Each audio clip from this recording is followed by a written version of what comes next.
Mesdames, Mesdemoiselles, Messieurs, bonjour en direct et en public ici même à l'occasion de cette première édition de Connect Street à Pau, Béarn. Eh bien, je suis très heureux de parler de ces enjeux. Entonnoir d'acquisition, stratégie digitale, magasins éphémères et appartements, showroom, par exemple, et d'autres leviers, on va en parler. Pourquoi et comment les commerçants et les pure players utilisent-ils les mêmes leviers d'excellence? On en parle avec mes invités en visioconférence. On était ce matin au Québec, ensuite à Hong Kong et à Singapour. Là, on va aller à Lyon. L'international commence dans notre propre pays. Bonjour, Maud Biron, vous allez bien? Bonjour, oui, très bien. Merci beaucoup de m'avoir donné la possibilité de parler de Ditwi. Dans quelques instants, Maud Biron, vous êtes la fondatrice de Ditwi. À vos côtés, Delphine Robert, vous êtes Creative Director Bureau de Tendance Instinct. Présentation en quelques instants. Oui, bonjour. Oui, ça va arriver. Ne bougez pas, ça va revenir. Ça marche? Non, ils vont se réveiller en régie, c'est parti. Alors, on attend une troisième fois. Bonjour. Bonjour. Non, alors là, c'est vraiment... allez, on prend un autre micro. Voilà. Voilà. Là, ça marche. Voilà. Ouais. Bonjour, je vous remercie de m'avoir invité sur cette conférence.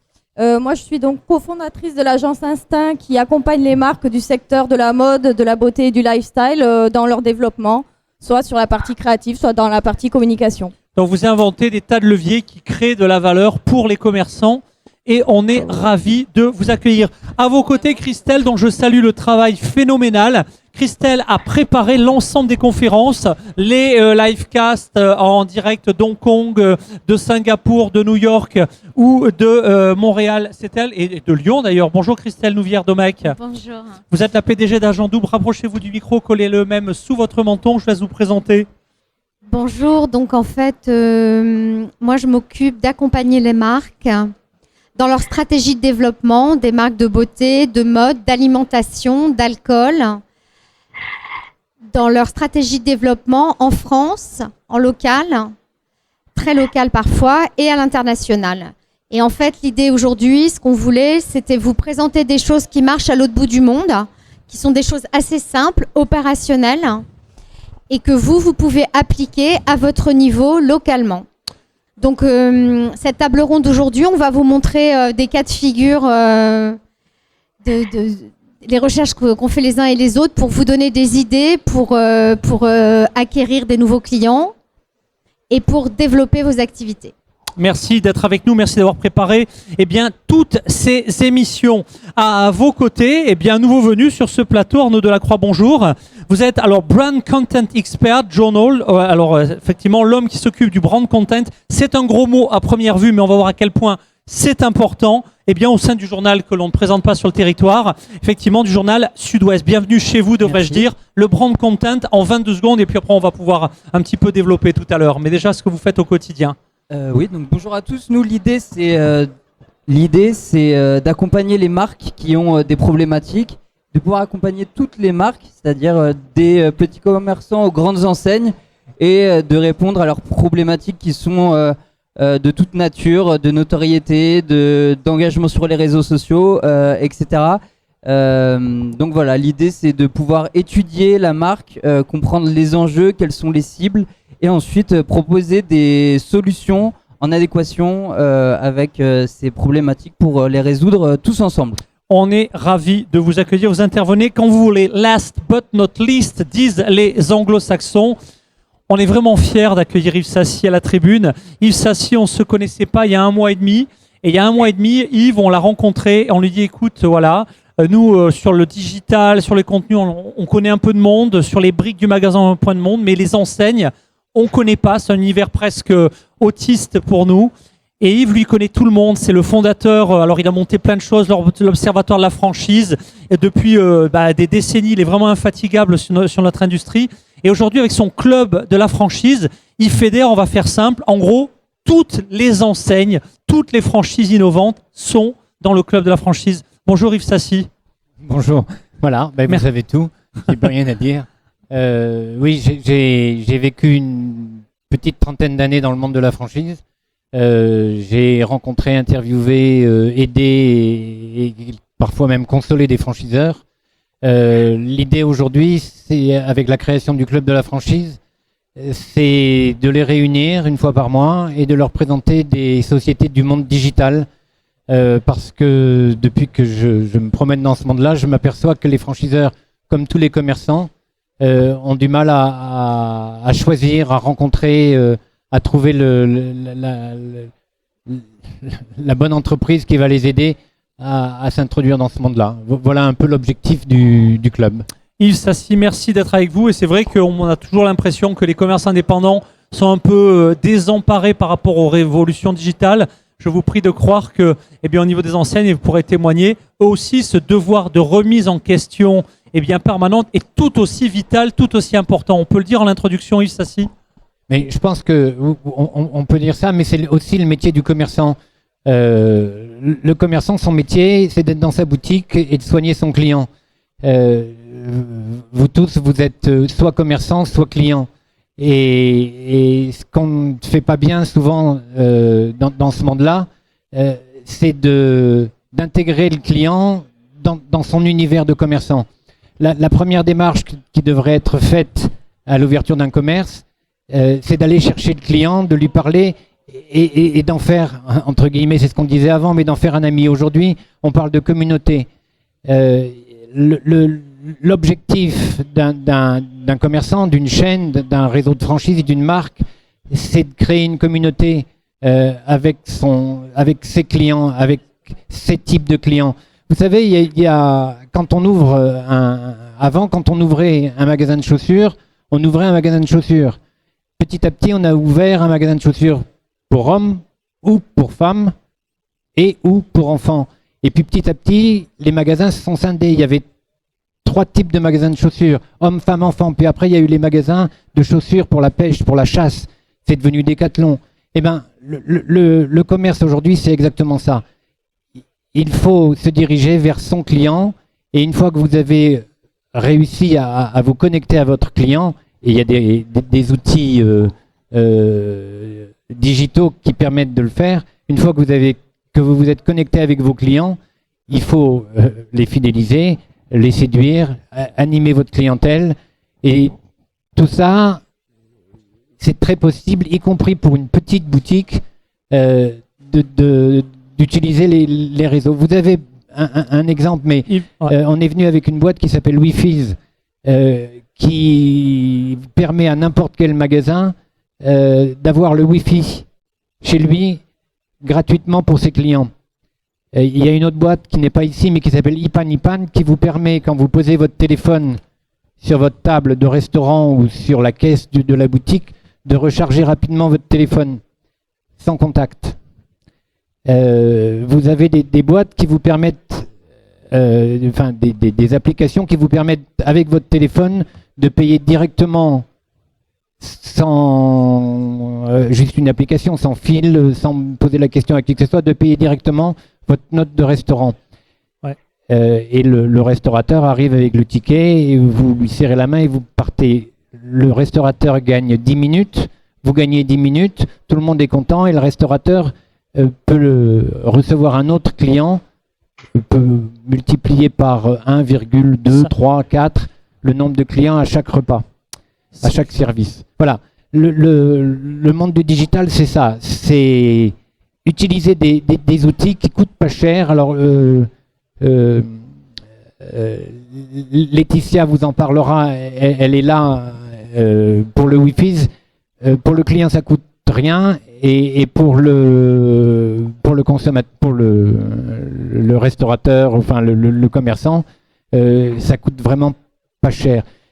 Tous ces outils sont faciles d'accès. Il suffit juste de connaître, de rencontrer, et le club est fait pour ça. Je suis un peu long, mais je pense du que coup, on était vraiment dans tout ça, c'est-à-dire ces gestes de bon sens, du service, comment je crée du trafic. Si en plus il rapporte, on a tellement, l'exemple de McDonald's qui dans les années 50, eh bien ses concurrents ont mis presque 25 ans. Vous imaginez le schéma mental pour offrir des box aux enfants, des jouets aux enfants. C'est-à-dire que, alors que le succès de McDonald's pendant ces années, eh bien, c'était simplement de dire aux gamins, tu viens, t'as un jouet. c'est ce que vous dites, c'est-à-dire une série de petits gestes, de petites choses qui font que le client y rentre ou il rentre pas. Merci pour cet exemple. Alors on va maintenant aller à Lyon. Et moi je suis content que dans tous les directs aujourd'hui, eh bien dans notre propre pays. Donc vous êtes toujours avec nous, Maude ? Oui, oui. Allez, on va vous apercevoir à l'écran dans un instant. Alors, vous nous avez préparé des vidéos, des photos. Bah tiens, là j'ai Christelle, donc je vais lui laisser lancer les bons éléments à l'écran.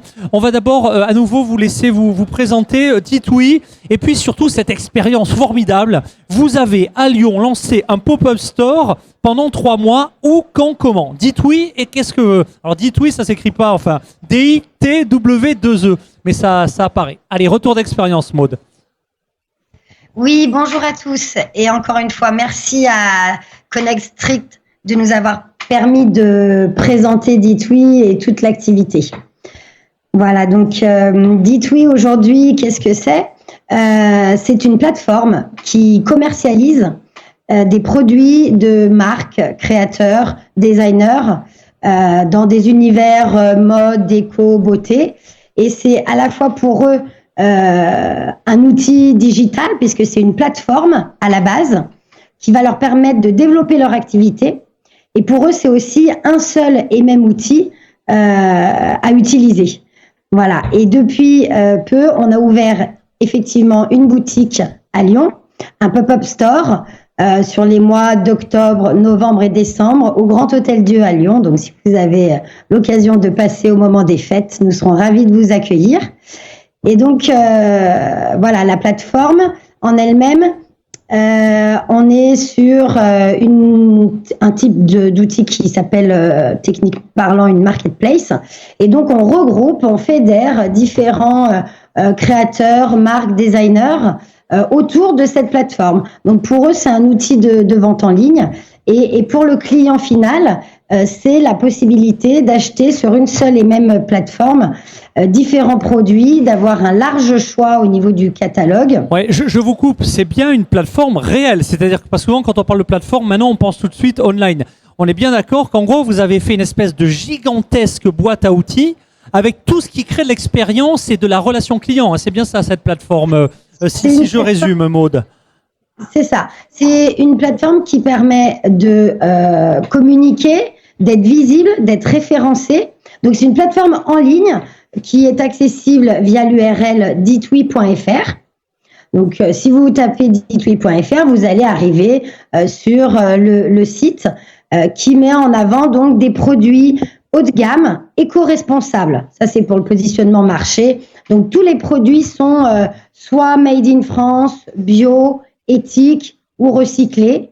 Voilà. Et aujourd'hui, on le verra un petit peu après. En tout cas, la plateforme regroupe pas loin de 150 créateurs, marques, qui, s'ils devaient utiliser d'autres outils pour développer leur activité, ils devraient utiliser une multitude d'outils différents. Et là, on a tout regroupé au sein de cette plateforme. Alors, on va voir une vidéo qui résume dans quelques instants un petit peu votre expérience. Alors, elle apparaît à l'écran. Alors, c'est dans un hôtel. Expliquez-nous un petit peu. Alors, la vidéo, en fait, c'est simplement une vidéo de la boutique. C'est pas une vidéo du concept global de la plateforme, c'est simplement la vidéo du pop-up de l'Hôtel Dieu. Donc, c'est un échantillon de ce que vous pouvez retrouver sur le site. Concrètement, faites-nous vivre l'expérience. Donc, on va sur le site, on va sur la plateforme, on va dans le point de vente, on va sur... Expliquez-nous un petit peu la synergie de tout ça, Maude. Voilà. Donc, en fait, au travers, avec la boutique, on a voulu matérialiser la plateforme. C'est-à-dire qu'on peut physiquement découvrir les produits et les créateurs qui composent justement l'agencement de la boutique. Voilà, l'idée, c'était de montrer les produits, d'aller à la rencontre des clients physiquement et de pouvoir proposer tous les services qu'on propose sur le site.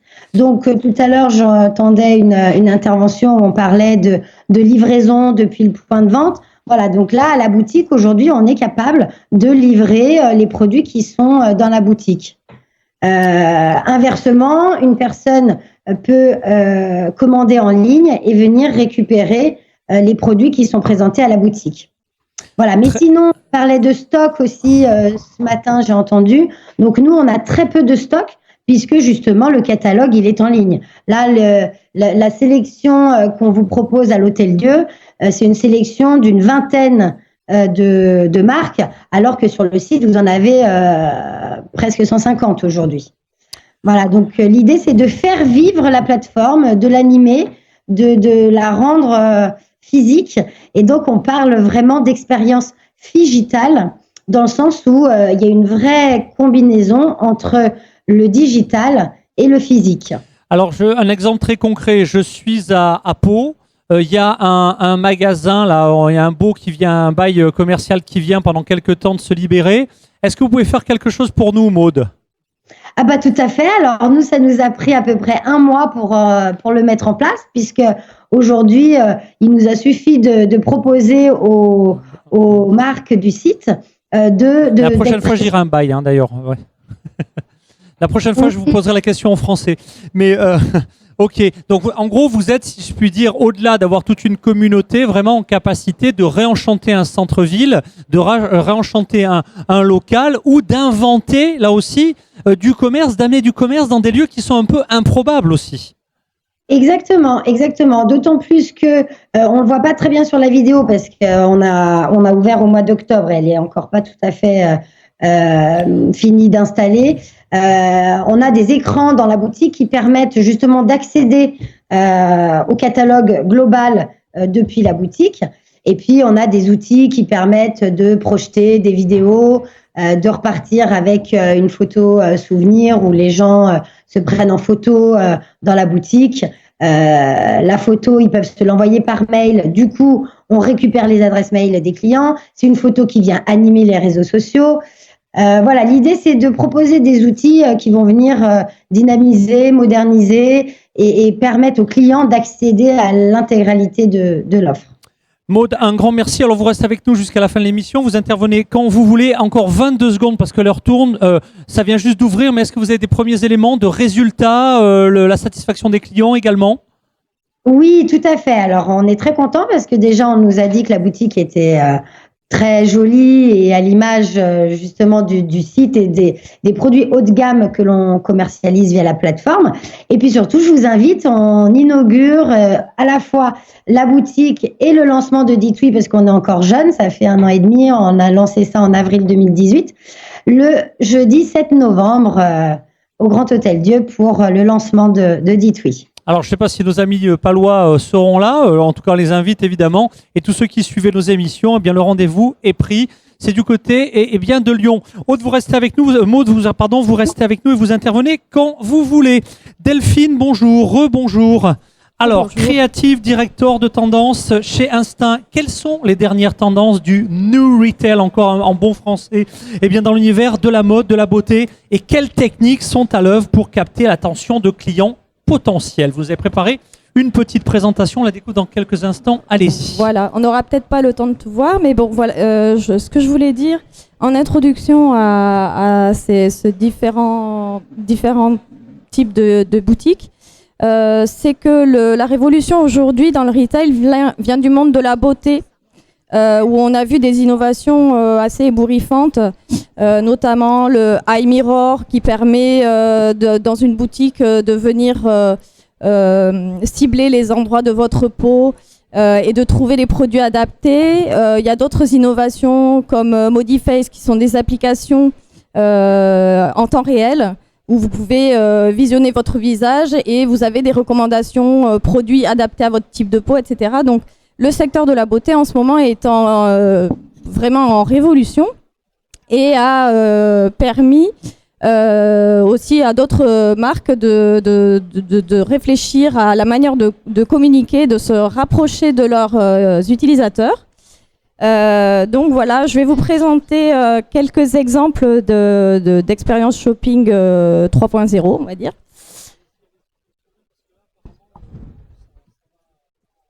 Alors, bon, on n'a pas l'image, mais vous aurez le son.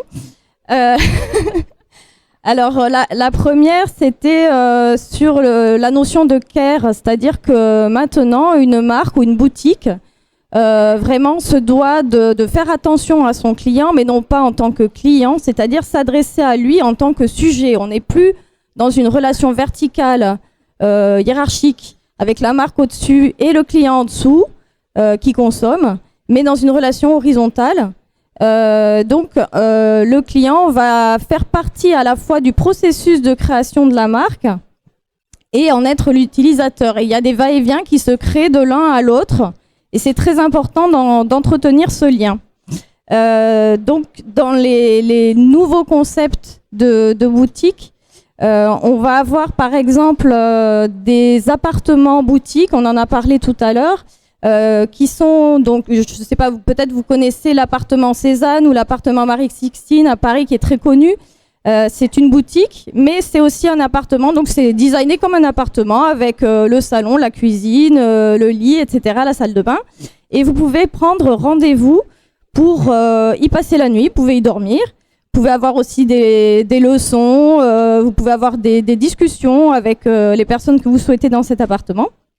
Donc en fait, la relation marchande devient invisible quasiment, puisqu'on est dans un rapport d'intimité avec la marque. Et ça, c'est très important, c'est-à-dire que ce que les marques doivent retenir aujourd'hui pour fidéliser leurs clients, c'est qu'elles doivent créer une relation où l'imaginaire du client est complètement imprégné de la marque. Et c'est en créant ce lien intime que ça va fonctionner. Alors, il y a d'autres types de boutiques aussi. On n'a toujours pas l'image, c'est dommage. Des boutiques galeries par exemple où vous allez avoir des artistes qui viennent faire des interventions qui proposent des sculptures ou voilà, même des workshops. Et vous avez les boutiques aussi mixtes, donc ça va être par exemple, j'avais sélectionné Péonise à Paris, je ne sais pas si vous connaissez, c'est un fleuriste et café, et il propose aussi des ateliers pour venir faire ses compositions florales, apprendre ça. Et moi, ce qui m'intéresse à travers ces exemples, c'est que le consommateur est traité vraiment comme d'égal à égal avec la marque. Ah, on y arrive. Ah ben non. C'est ça. Non. Allez, il faut on y va. revenir en arrière. Alors, Voilà. allons-y rapidement. Juste avant. Voilà. Péonise, c'est en bas à droite et au-dessus. Voilà, c'est ce qui est intéressant, c'est que cette idée d'associer les clients à une démarche créative fait que ils se sentent pleinement sujets. On les considère plus comme des porte-monnaies, quoi. Voilà, c'est ça qui fonctionne. On peut passer à la suite?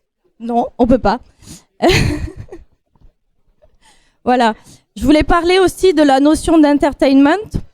Bon, disons-le en français, le divertissement, c'est-à-dire divertir le regard, le faire regarder ailleurs, détourner l'attention. Donc on voit évidemment dans des boutiques, soit en pop-up store, donc c'est des installations éphémères, soit en boutique pérenne, des événements qui sont créés comme le Funorama aux Galeries Lafayette, qui visent à proposer une expérience fun, drôle, qu'on va partager et qui redéfinit effectivement le rapport marchand. Encore une fois, on substitue au rapport marchand un rapport de plaisir. Et ça, c'est un petit peu le saint graal pour une marque, que dans le cerveau, c'est la zone du plaisir qui soit activée. Donc là, j'ai mis aussi un exemple à droite, c'est le cube au bon marché avec un skater qui glisse au-dessus, c'est un cube suspendu. Donc on émerveille et en même temps on vient au magasin pour vivre une expérience complètement incroyable. Et je termine par Gucci. Bon, c'est pas les seuls, hein, il y a Yves Saint Laurent notamment qui a fait ça, mais qui propose des applications. Donc la marque en fait se développe sur des versions complètement inattendues, c'est-à-dire que là on va jouer en ligne via des applications avec d'autres amateurs de la marque Gucci, ce qui construit vraiment une communauté et qui véhicule les valeurs de Gucci, mais tout en ayant l'air de pas y toucher.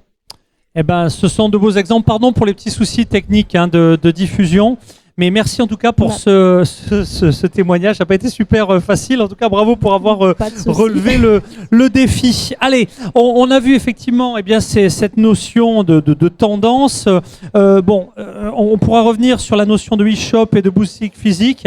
Mais à ce stade, je vais peut-être passer la parole à Arnaud sur cette notion également très, très, très importante de contenu de marque, de brand content en anglais. Alors, expliquez-nous un petit peu quelles sont les tendances. Est-ce que vous pouvez d'abord nous présenter le brand content, comment ça fonctionne, à quoi ça sert, et surtout, comment les commerçants peuvent s'approprier cette technique qui semblait il y a encore quelques temps accessible qu'aux très grandes enseignes. Bien sûr, c'est ça, et vous le dites, le brand content, c'était avant pour les grosses marques, les grosses entreprises. Aujourd'hui, on essaye de l'amener à la portée de tous et de tous les commerçants. Le brand content, donc c'est pas un gros mot, en anglais vous l'avez dit, contenu de marque. Si on devait le décrire en 3 piliers, il faudrait le faire comme ça, c'est-à-dire qu'il faut capter l'attention de vos clients, marquer les esprits et oser l'émotion. Je m'explique. Capter l'attention parce qu'aujourd'hui on n'a plus le temps est précieux, donc on voit tous passer sur nos réseaux sociaux beaucoup d'actualités. L'idée, c'est d'avoir une vraie valeur ajoutée par rapport à votre contenu, à votre produit, pour séduire votre cible. Enfin, l'idée, c'est de pouvoir créer un lien particulier avec lui. Alors, ça va passer par les réseaux sociaux, mais pas que. Ça va passer par des spots de pub, ça va passer par des interventions, ça va passer par des articles. Tout ça fait le brand content. Marquer les esprits, c'est aussi informer, apprendre, rendre service. C'est-à-dire que par le biais de ce contenu, on va prendre l'exemple des articles, on va apprendre quelque chose à vos clients ou vos cibles. L'idée est d'engager l'audience, d'engager votre futur client dans cette aventure et renforcer l'ADN de votre marque. C'est-à-dire qu'on va se positionner et on va l'emmener là-dedans. J'ai un exemple rapide à vous donner. À Sud-Ouest Publicité, on a de nombreux clients et l'idée c'est de pouvoir répondre. Là j'ai 2 clients qui me viennent en tête, c'est Alti Trading, c'est un client qui fait de la formation en bourse pour devenir trader. Et on a aussi Maître Cochon, charcutier boucher. Donc merci pour le grand écart entre les 2 exemples, c'est parfait. C'est qu'on a vraiment un grand écart et pourtant l'idée c'est de pouvoir répondre à toutes les problématiques. Et bientôt, vous allez même pouvoir nous trouver un boucher charcutier trader, mais ça, c'est la prochaine étape. Voilà. Allons-y pour ces 2 exemples. Non, mais pour vous donner cet exemple, là, c'est avec les gâteaux basques, avec des bateaux basques. Un client qui voulait faire la promotion de ses gâteaux basques. Et je lui parle des articles pour le brand content. Et il me dit, Arnaud, j'aimerais bien dire que c'était au moment de la fête des pères. J'aimerais bien dire que pour la fête des pères, je vais avoir moins 50% sur mes gâteaux. Oui, mais est-ce que c'est vraiment intéressant? Est-ce que ça vaut vraiment le coup de faire un article? Est-ce qu'il y a une vraie valeur ajoutée au moins 50% pour la fête des pères? La réponse est non. Ça, ce serait plus une pub. L'idée a été de lui proposer un article qui dit « Tuto, comment préparer vos gâteaux basques à la maison en 2 minutes ». Il me dit « Oui, mais moi, l'idée, c'est qu'il achète mes gâteaux, c'est pas qu'il les fasse à la maison. » Voilà, là, on est au cœur du sujet, hein, on voit bien. Alors, allons-y, ouais. Et on est au cœur du sujet parce que on attire l'attention, parce que si vous voyez passer sur vos réseaux sociaux, peut-être Facebook, peut-être Twitter, comment faire vos gâteaux basques à la maison, c'est ça qui va vous accrocher et c'est ça qui va vous faire cliquer sur l'article. Vous allez le lire et à la fin de cet article-là, toujours, on mettra ce qu'on appelle un call to action, c'est-à-dire un moyen d'attirer le client vers vos produits. Ce call to action pour le tuto de gâteaux basques, ça sera si ce week-end votre belle-mère vient à la maison et que vous n'avez pas le temps de faire vos gâteaux tout seul, venez dans nos boutiques acheter nos produits. En fait, le client découvre l'univers de la marque, est séduit parce qu'on lui parle d'une manière différente d'une pub, avec du brand content, et il découvre vos produits qu'il peut commander ensuite sur les sites, etc. etc. Enfin, j'avais osé l'émotion en 2 mots. C'est ça un petit peu l'objectif du brand content. Si on parle de grandes marques que vous connaissez tous, il y a GoPro. GoPro, on voit souvent, peut-être, vous avez tous vu peut-être passer des vidéos incroyables où ils sautent dans l'espace, où ils font du vélo, du surf, de la moto, etc. etc. Ça, c'est du pur brand content parce que ça suscite, en tout cas chez moi, et on a chacun nos centres d'intérêt, mais en tout cas chez moi, GoPro suscite de l'émotion et j'ai envie d'acheter une GoPro parce que je peux faire des choses moins incroyable, mais on peut se projeter comme dans ces vidéos. Et pour ça, il faut avoir du contenu premium, bien entendu. Donc voilà. Chez nous, encore en 1 minute, à Sud-Ouest Publicité, on a une offre parce que tout ce que je viens de vous dire, ça demande un travail en amont, c'est-à-dire qu'il faut identifier la cible, il faut comprendre les objectifs, il faut définir quelle est la concurrence, situer le curseur, on appelle ça nous le curseur du brand content, c'est-à-dire que est-ce que dans ce domaine-là, par exemple la pâtisserie, est-ce qu'il y a déjà beaucoup de vidéos, d'articles qui se font, et on essaye de voir où se situer. Donc voilà, il y a un travail tout en amont à faire et pour pas se jeter. Alors, je précise que vous avez également un stand où on va pouvoir vraiment voir de manière très opérationnelle ces exemples. Je sais que certains d'entre vous se sont justement inscrits sur des parcours. Vous avez peut-être reçu depuis ce matin des parcours de visite pour faire des démos. 22 secondes pour une question sur le rôle justement un peu... Est-ce qu'on peut imaginer qu'il y a une concurrence, mais vraiment 22 secondes, entre la publicité classique, le journalisme et le brand content? Parce que vous êtes au cœur du réacteur au sein du groupe Sud-Ouest. Comment vous le vivez tout ça?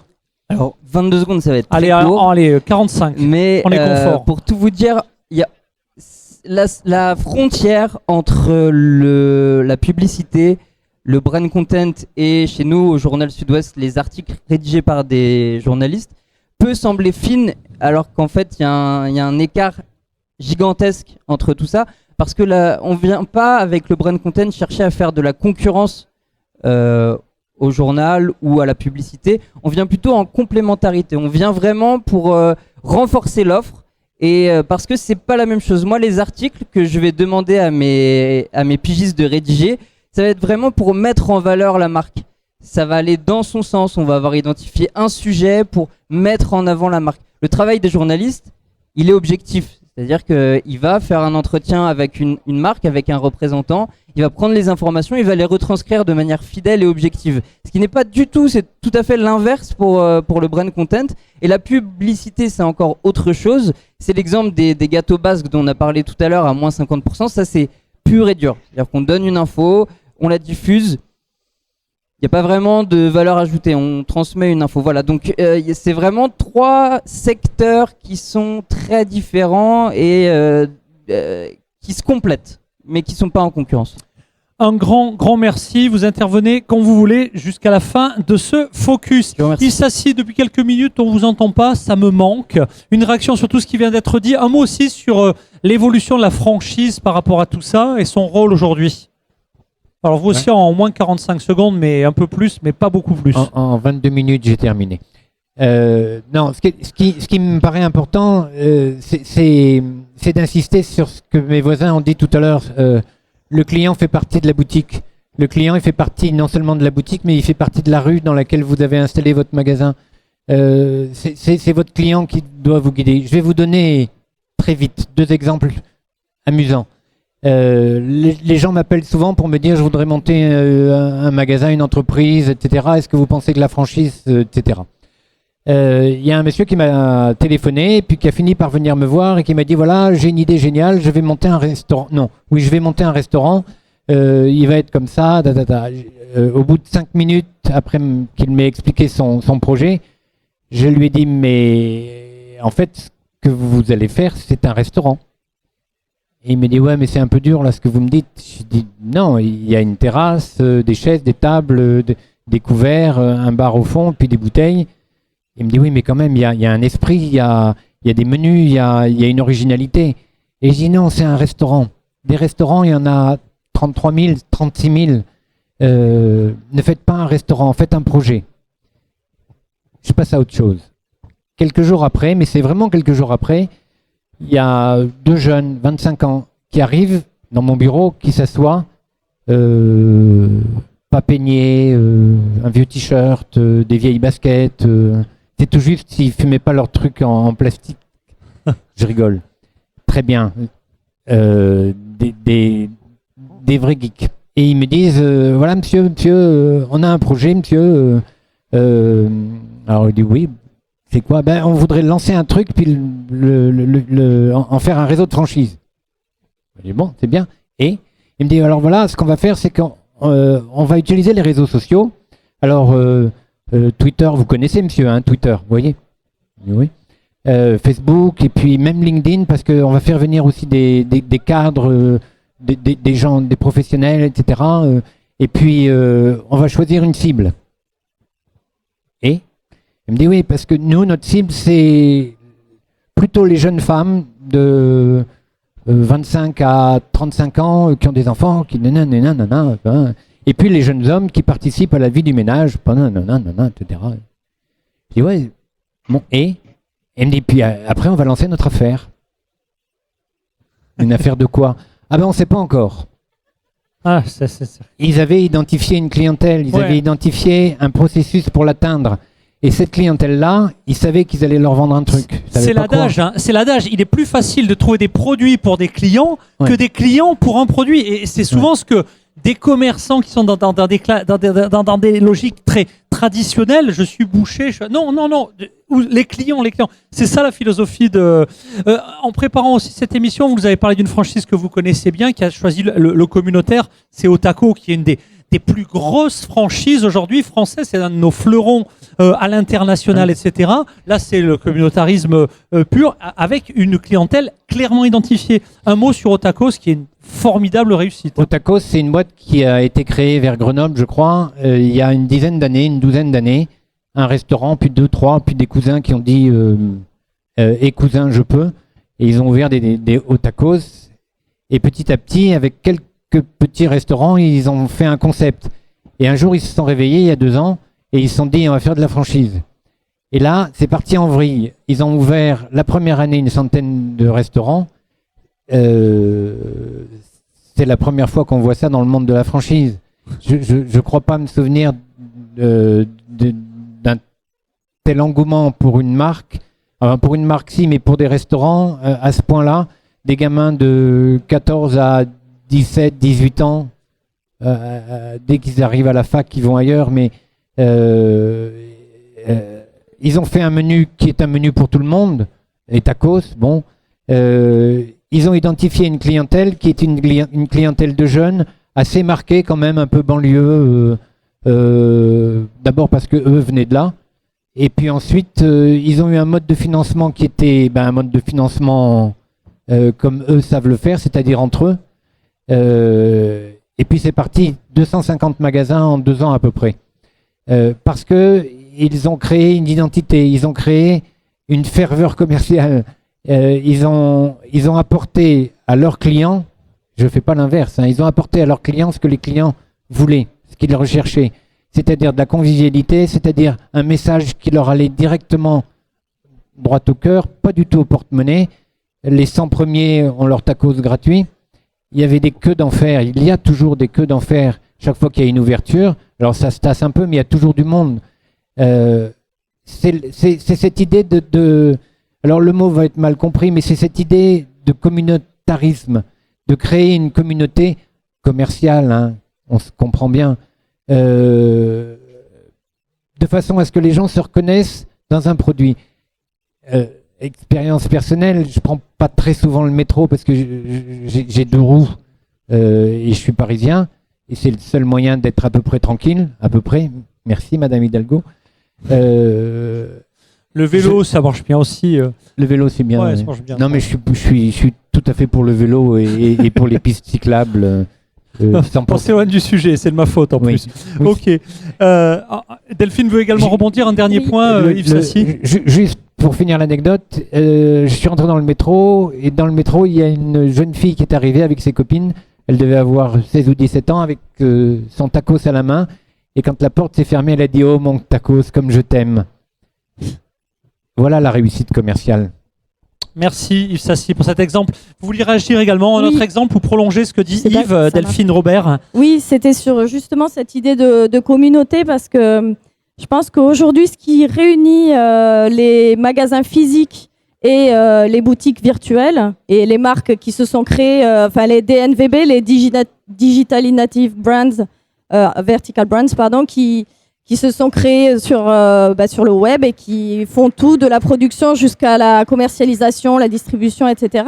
Le point commun pour moi, c'est ça, c'est la communauté, c'est-à-dire que ça va être la façon la plus évidente et la plus simple de diffuser les valeurs de sa marque et de créer un lien avec ses consommateurs. Donc, quand vous avez un produit, par exemple, je parlais de l'exemple La Beauté qui est assez leader dans les innovations dans ce domaine-là.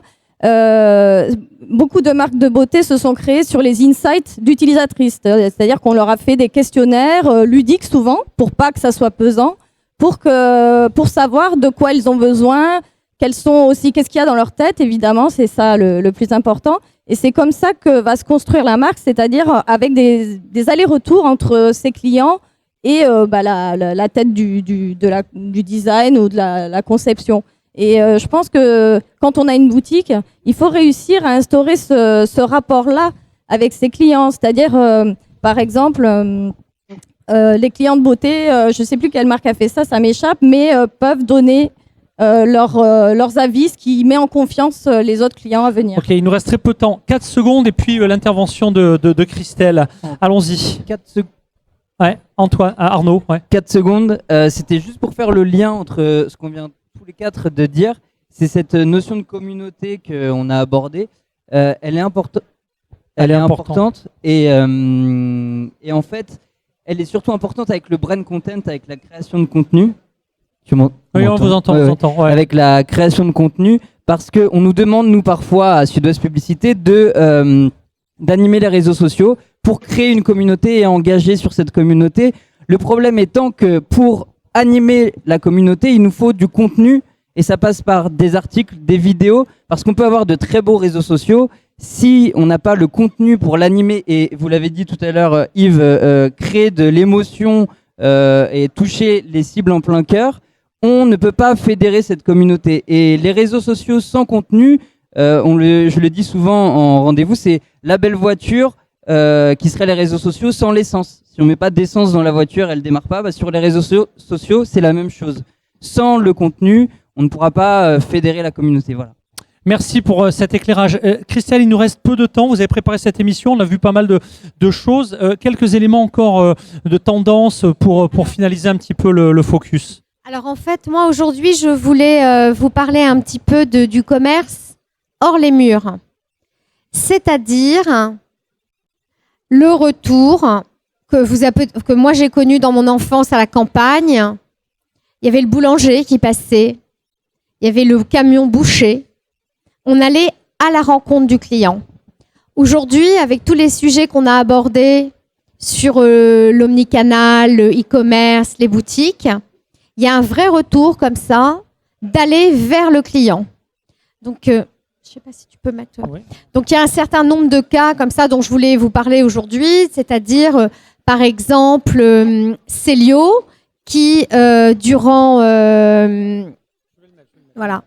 Alors, on va commencer par exemple, les Galeries Lafayette, qui a créé des pop-up sur les plages, qui est allé à la rencontre des clients. Decathlon qui a pris en fait des containers et qui a aussi déployé ses concepts de vente habituels et qui est allé à la rencontre du client, donc ça veut dire des nouveaux clients. C'est-à-dire qu'aujourd'hui, il faut tenter des choses, il faut être dans l'action. Il faut essayer d'aller rencontrer des nouveaux clients. Donc moi, je me souviens, j'ai eu un client il y a quelques années où on leur a dit, mais prenez un combi Volkswagen, faites toutes les plages des Landes avec votre collection de chaussures, allez à la rencontre des clients. Ça va vous coûter beaucoup moins cher que de prendre une boutique. Vous allez tester, vous allez avoir un retour immédiat des clients sur votre produit. Et c'est des manières pour vous, commerçants qui ayez vos propres lieux physiques à l'année, de déployer des choses aussi en termes de saisonnalité. Moi, j'aime beaucoup les Landes. Et quand je vais l'été dans les Landes, il y a un commerçant qui est à Brive-la-Gaillarde qui tous les ans loue en saison un commerce et qui donc se déplace et grandit aussi sa customer base, quoi. Voilà, donc Célio, ils ont fait ça au moment de Noël. Ils ont pris un bus et ils se sont baladés comme ça, je crois que c'était à Paris ou à Lille, pour aller présenter la collection. On a aussi... donc tout ça, c'est des petits exemples en vous fédérant en tant que commerçant de revenir sur des fondamentaux, en fait, des choses qu'on a un peu oubliées, mais qui sont basiques. C'est le service, être là, et on a un retour sur investissement immédiat pour tester des choses aussi. On parlait tout à l'heure, il y a tout ce mouvement de vouloir créer une communauté. Moi, il y a plein de marques qui font ça, ils créent une communauté, et après, ils se disent avec cette communauté, tiens, qu'est-ce que je vais en faire? Je vais faire une marque. C'est une manière opérationnelle pour vous de tester et d'aller rencontrer les clients, tout simplement. Voilà, on arrive au bout de ce focus et de cette émission. Maud, je ne sais pas si vous êtes toujours avec nous. Maud, Tout à fait. Ah bah super, merci pour votre assiduité. C'est l'heure des conclusions. Alors il nous reste très très peu de temps. Je vais demander à chacun d'entre vous, en gros, le dernier mot de la fin, un dernier conseil, un peu vous auriez aimé évoquer, et le tout en 30 secondes. Maud, on commence avec vous la conclusion, le tour de table des conclusions. C'est parti. La conclusion, je dirais qu'aujourd'hui, le commerce, on le voit de plus en plus, il n'y a plus de frontières entre le physique et le digital. Voilà, et tout ça est porté effectivement par une communauté. Eh ben, un grand merci pour d'abord d'avoir respecté le temps. Pour en savoir plus, on rappelle le nom de votre site. Maud, c'est ditwee, ditwee.quoi .fr. Merci et tenez-nous au courant de toutes vos belles aventures et de la suite de vos opérations. Allez, votre conclusion. Alors, sans grand formalisme, allons-y, Antoine.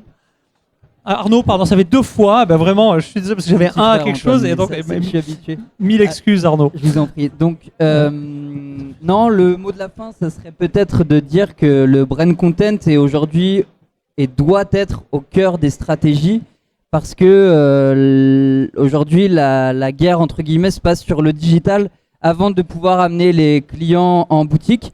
Donc voilà, aujourd'hui, je pense que c'est un enjeu majeur dans les stratégies pour toutes les marques et tous les commerçants d'avoir une identité singulière sur le digital afin de pouvoir vivre en physique dans les boutiques. Donc si vous voulez en parler, on a tout un stand, on vous attend pour en discuter. Un stand donc actif jusqu'à ce soir et évidemment un parcours autour de cette thématique. Un grand merci, je dis bien Arnaud et je vous présente publiquement mes plus excuses pour avoir transformé le A de Arnaud en celui d'Antoine, je ne le referai plus, c'est promis. Merci. Allez, votre conclusion, eh bien Delphine, qui vous aussi avez un stand. Oui, au numéro 25, je le dis. Venez me voir. Moi, ma conclusion, c'est un message d'espoir pour les boutiques physiques qu'on avait dit perdues il n'y a pas si longtemps.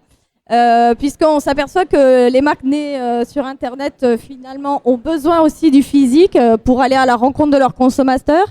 Je pense que ce qui fait la force de ces boutiques, c'est que on est dans l'humain et maintenant, on peut plus se passer de cette dimension de revenir vers l'humain. On n'en a pas trop parlé, de l'humain et de la transparence aussi. C'est ça qui va créer l'authenticité et qui va faire qu'un consommateur s'identifie à une marque.